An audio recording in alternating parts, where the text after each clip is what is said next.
deficiencies. Magnesium deficiency, effects of magnesium deficiency. Chemical causes of Affect depression. personal life. हाँ Side effects of Suicide depression. Mental disorders. Side effects of depression. Significance of magnesium. Deficiency. नहीं, deficiency of Significant magnesium. इधर आ गई.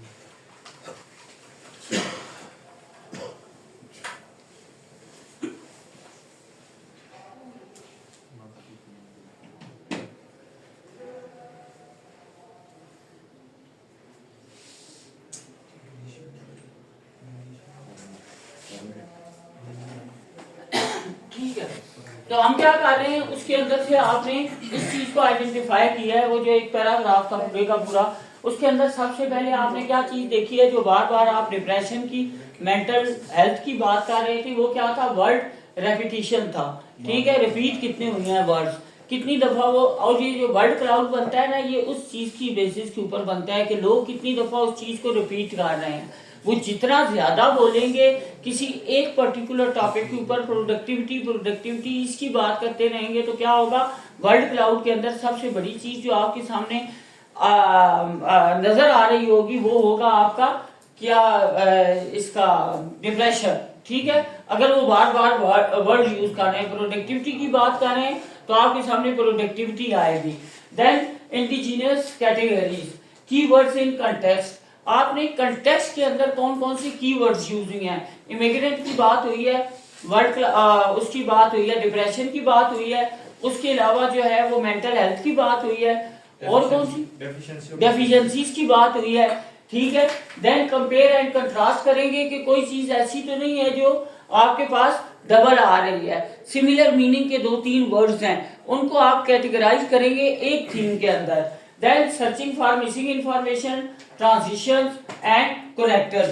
अब ये connectors हैं, ये basically क्या कर रहे हैं, वो आईवी को डीवी के साथ कनेक्ट कर रहे हैं। डेफिशिएंसी हो गई, एज हो गया, एक्सपीरियंस हो गया, इमिग्रेंट्स का, और उसके अलावा बहुत सारी चीजें थी जिनका इम्पैक्ट आप किस चीज के ऊपर देख रहे हैं, डिप्रेशन के ऊपर और मेंटल हेल्थ के ऊपर। देन आपके पास क्या आ रहा है, इसी की बेस के ऊपर आप कोड करेंगे। सबसे पहले themes will be coded into nodes.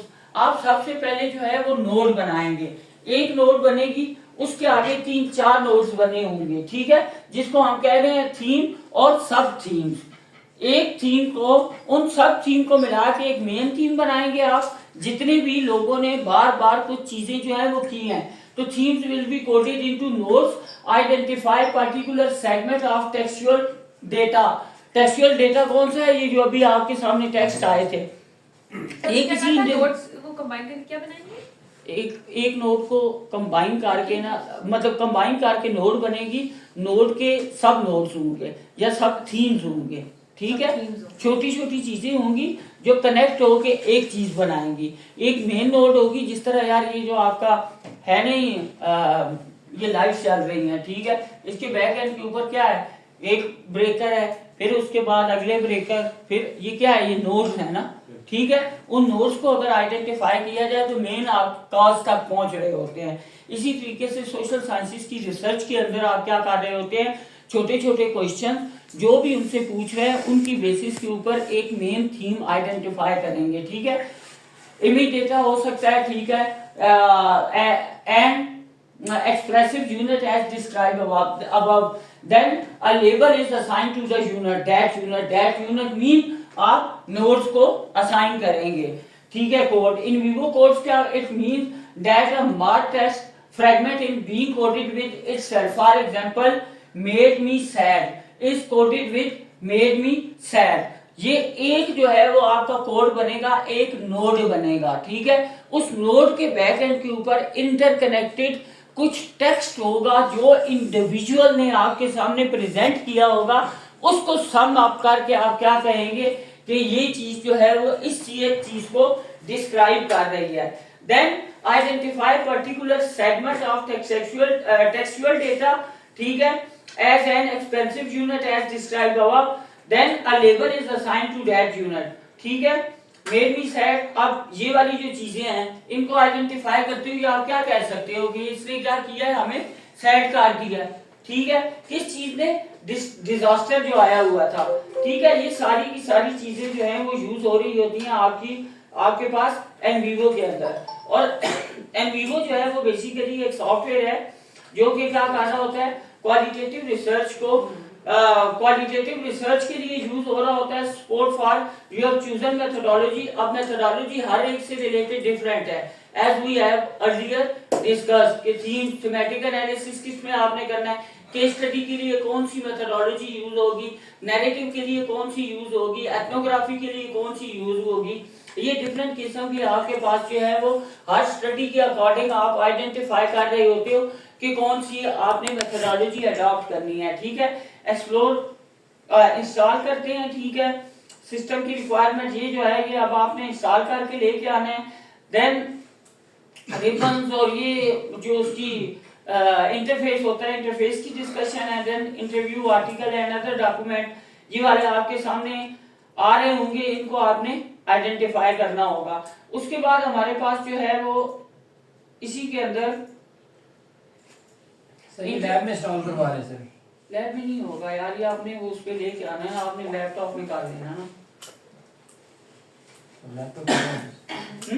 Laptop ना हो सर।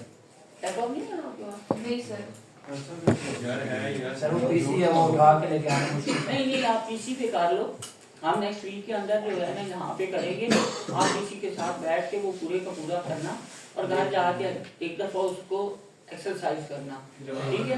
फिर अगर कोई इशू आता है तो अगली क्लास में आओगे तो हम बता देंगे। आप लैब में स्पेशली मैं बात कर लेता हूँ वैसे आज सर उनके भी काम आ जाएगा। प्रोग्राम मैनेजर से, सर वो कह रहे हैं ईमेल कर देंगे वो हो जाएगा।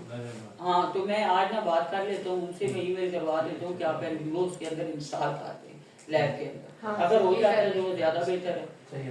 ठीक है। हमने वैसे आज जो है ना वो अब इसमें पावर बीआई लैब के अंदर है, लेकिन लैब में कह रहे हैं कि कल वो है टेस्ट है तो उसके लिए सेटअप कर रहे हैं वो लैब का भी, वो फ्री नहीं है। अदरवाइज हमने वर्ल्ड क्लाउड जो बनाने थे ना वो वहाँ पे भी हम इसको डिस्कस कर सकते थे। तो ये आपका जो है वो रिस्पोंडेंट 2 है, उसने हैं जीपी लैब में नहीं है, वो फ्री है। तो फिर जीबी लैब में कर लो क्लास ये इसके बाद वो लैब ब्रेक के बाद सर देख लेते हैं। ब्रेक के बाद देख लो, वो दिखा देंगे। वहाँ पे तो वो भी होगा, क्या कहते हैं पावर बीआई भी होगा उसमें, ठीक है। ये अब यही वाले जो रिस्पोंडेंट थे ना इनकी बेसिस के ऊपर हम क्या करेंगे, वर्ल्ड क्लाउड को आइडेंटिफाई कर लेंगे कि ये कैसे बना रहा है, ठीक है। ये अब कुछ और डॉक्यूमेंट है जिसमें आर्टिकल्स वगैरह, ठीक है। ये पिक्चर्स थी जिनको हमने देखा था, तो ये अब कॉजेज हैं, ठीक है। ये आपने जो अभी तक सारी की सारी बातें की हैं ना वो वाली उसके अंदर से अगर आइडेंटिफाई किया जाए ना तो नेगेटिव थिंकिंग हो गया, लॉस हो गया, sense of failure, stress, brain chemical, ठीक है, genetic factor, effect of illness, ageing brain and gender issues, ये सारी की सारी चीजें जो है वो आप फाइंड आउट कर रहे हैं, थीम्स आइडेंटिफाई कर रहे हैं on the basis of these documents, ठीक है। तो हम लोग लास्ट टाइम जो है वो डिस्कस कर रहे थे जिन चीजों को उसके अंदर हमने कहा था कि रेपो आपने बिल्ड की, ठीक है। और participant in the sample phenomenological research के अंदर कौन से होते हैं, पर्पसफुल सैंपलिंग जो है वो आपकी most of the time use होगी। और पर्पसिव सैंपलिंग को हमने क्या कहा था, कौन सी होती है, पिछली तो हमने डिस्कस किया था, स्पेसिफिक पर्पस के लिए, ठीक है।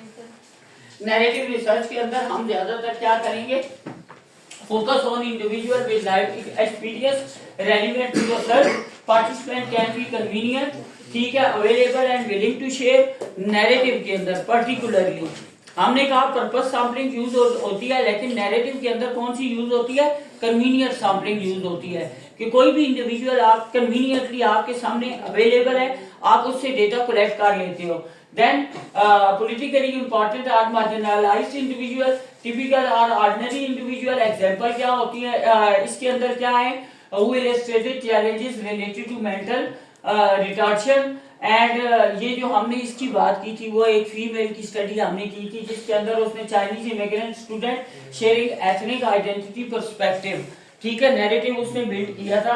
उसके अंदर हमने क्या किया था, कन्वीनियंस सैंपलिंग यूज की थी। फिनोमेनोलॉजिकल रिसर्च के अंदर क्या हो रहा होता है, required participant with direct experience of the phenomena, criterion sampling use होती है, ensure all participant meet the essential experience criteria, ठीक है। आपने सबसे पहले आइडेंटिफाई करना है किसी फिनोमेना को अंडरस्टैंड करने के लिए आप किस इंडिविजुअल से स्टडी करोगे जिसके साथ वो फिनोमेना अकर हुआ है ना। जिस तरह एक पिछले दिनों ट्विटर के ऊपर या उस काफी मतलब टाइम हो गया, अभी तो 2012 के अंदर या 13 के अंदर एक कैंपेन स्टार्ट हुई थी मी टू की, ठीक है। अब उसके अंदर जिस इंडिविजुअल ने वो फिनोमेना एक्सपीरियंस किया है आप उसी से डेटा कलेक्ट करोगे ना, तो ऐसा तो नहीं हो सकता कि एक इंडिविजुअल जिसने उस फिनोमेना को एक्सपीरियंस ही नहीं किया आप उससे डेटा कलेक्ट कर रहे हो। तो इस कंटेक्स्ट के अंदर क्या है कि डायरेक्ट एक्सपीरियंस होना चाहिए फिनोमेना का, क्राइटेरियन सैंपलिंग यूज होगी और क्राइटेरिया आप डिफाइन करोगे। देन ग्राउंडेड थ्योरी इसके अंदर से निकल सकती है आप, ठीक है।